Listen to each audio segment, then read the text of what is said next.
A fight for 15 is, first of all, I didn't know this was still going on. I thought this was a passe trend, something that was going on earlier this year, maybe last year, where you have national protests of people that work minimum wage trying to go out there and protest to get $15 an hour for minimum wage. Rather than, $7.25, which is the federal or whatever their city and or state minimum is. See, these people, you could tell that they're uneducated. That's why they have these jobs most of the time.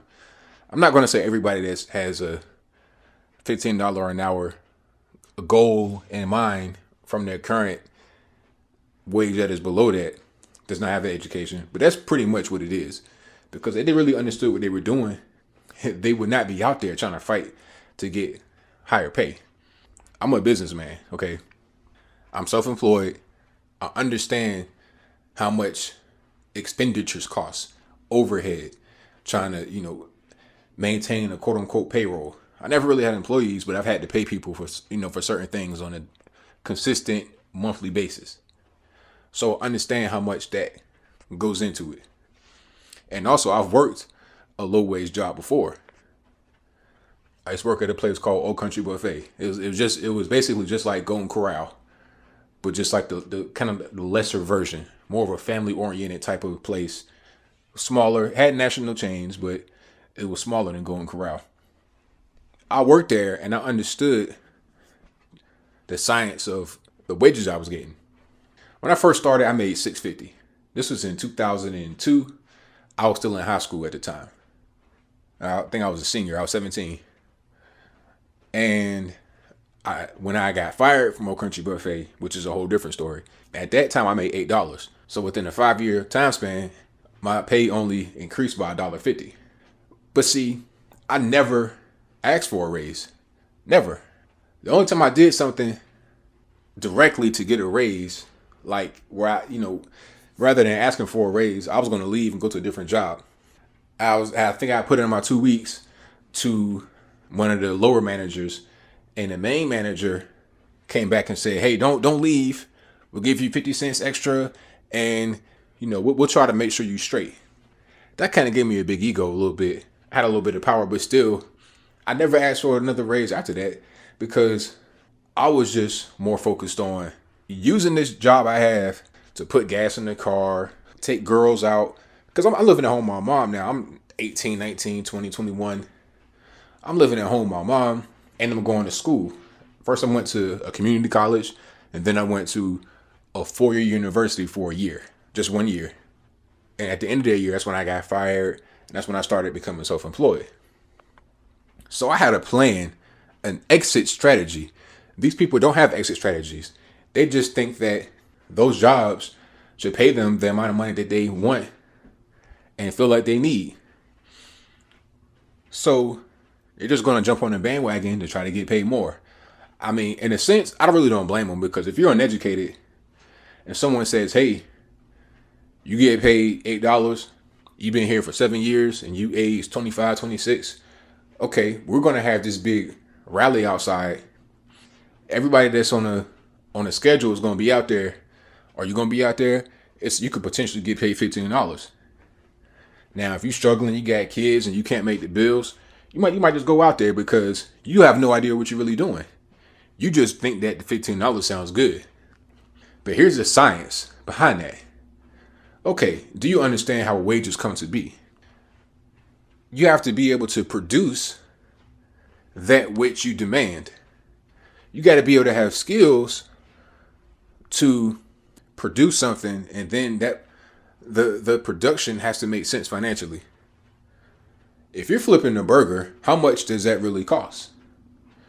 At a certain point, if your cost becomes too high, they'll either fire you and get somebody else because your job does not require skills to do.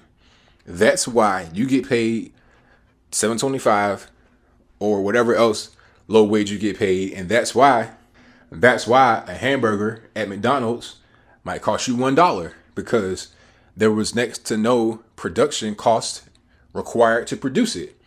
That includes your wage. That includes the actual shipping of the product. the production of the product, the actual food. That includes all the machinery needed to cook and prepare the product, to store it. Everything is included in that price. And the biggest cost is always payroll. So if the payroll jumps by double overnight, logically, the cost of the food will have to be impacted. And I don't know about you, but I'm not trying to pay double the cost for McDonald's. McDonald's is known for being very cheap. At this point, that's kind of their strategy. It'd be different if it was a gourmet restaurant. But at that point, you wouldn't be talking about minimum wage because you're talking about servers that get tips. And I'm gonna touch on servers that get tips. That's a whole different story. But you understand what I'm saying. Somebody that flips burgers, dips the fries, takes the trash out, washes dishes. Those tasks are not skilled. And since they're not skilled, you can charge, you can pay someone a small amount of money and therefore pass those savings on to the customer to be able to generate more money and make up what you may lose in the higher cost item in the volume of the sales per item. That's kind of my strategy. It's just like Walmart strategy. People think that Walmart has endless supplies of money. That's true and it's false. Okay, let's look at it like this. Do you know that Walmart only makes about 3 to 3.5% profit on each store? And overall, about 3.5% profit. Everything else is expense. The other 96.5% of their money has to get paid to somebody. You got to pay the factories in China mostly. You got to pay the employees. You got to pay the mortgage on the actual building that you're at. You got to pay utilities. You got to pay insurances. You got to pay workman's comp. You got to pay all kind of taxes, local, federal, whatever. Pay. You got to pay constantly. Pay for lawsuit. Pay for lawyer. Pay for the CEO. Pay for everything. 96.5% of their money gets paid out. So now you want to have a dollar rate, like even to raise minimum wage by $1 at not McDonald's, but Walmart. You know how much that costs? Let's look at it like this. The reason why Walmart will gross $450 billion, even though they only net about 17.5 billion, which seems like a lot, but is it really when you make $450 billion? When you make $500 billion, but yet you only net less than 20 billion? It's not that much. It's about 3.5%. Even though they make that much money, think about it. How do they make that much money? You got 2.2 million employees, thousands of locations. You know how much it will cost to raise people that make minimum wage by $1? You're talking about over $1 billion a year. I think I said 1.5 billion, and you're already at 3.5%. So, I mean, how are you going to be able to do that and still maintain a profitability? Because you got to be able to understand that 3.5% is average. Some stores may do more than that, but some stores are doing less. And the stores that are doing less are going to be where? Rural areas and low-income communities where they're needed the most. Therefore, those stores will be closed down. Now what? A community that may have depended upon those stores to be able to provide them jobs, to provide them with low income, with low cost goods. What are they going to do now? So you're hurting the people that you want to help the most. You're going to cut jobs at Walmart because you're going to end up closing locations that are underperforming. If it's going to cost over $1 billion just to raise it by $1 from $8, and can you imagine 15? Because think about it. Out of 2.2, let's say half make $7.25, and you want to double that up. So you're talking about 1.1 million times, and that's something else. Nobody makes no 40 hours in a week doing minimum wage work. When I was working back in 2002 to 2007, the most I would get is 37.5 hours. Again, the most I would ever get in a week is 37.5 hours. Because if you get 40 hours, now they got to pay you full-time benefits, which goes against the whole point of giving you the low wage. And with Obamacare now, you're lucky to get 30 because 30 is the threshold to require an employer to give you Obamacare benefits, which ain't nothing but another tax. And it's a prohibitive tax. People are not able to pay it. Employers are not able to pay it. So if you're working minimum wage, you're lucky to get 25 hours. So when Bernie Sanders says, if you work 40 hours, you deserve to get the minimum wage increase of $15, he's playing games. He know what he's talking about. He knows that the average person will not get 40 hours working minimum wage. And even if they did, he knows that more jobs will be lost than people would get raises.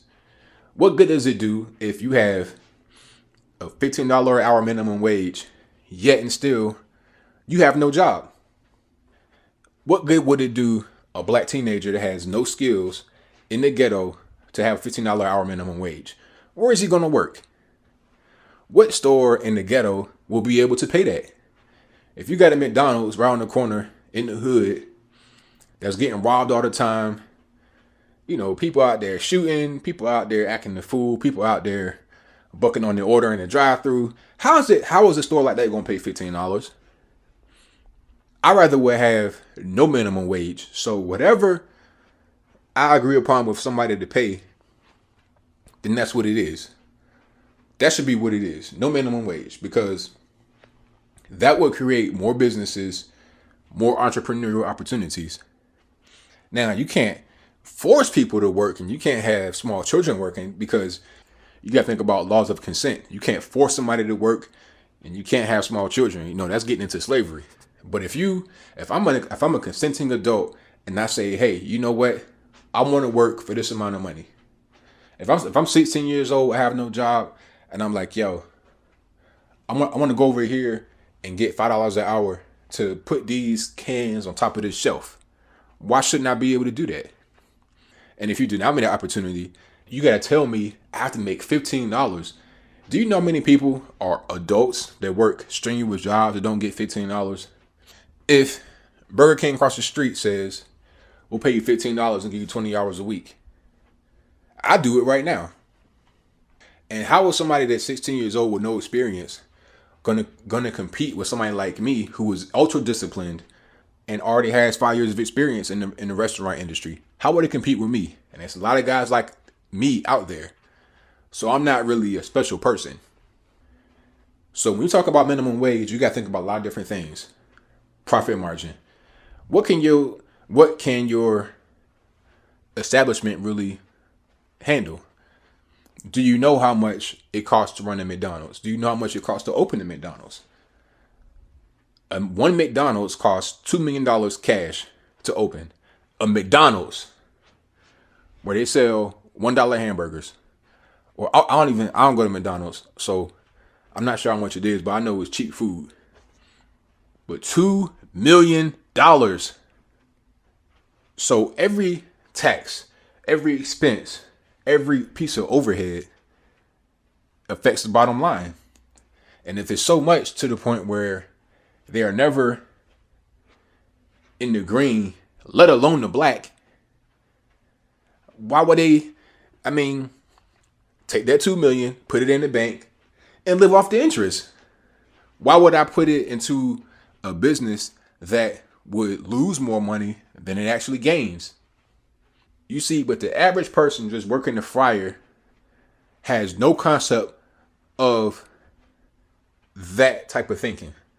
All they know is somebody said, come out here, clock out or stay on the clock and come out here in front of the restaurant and hold this sign.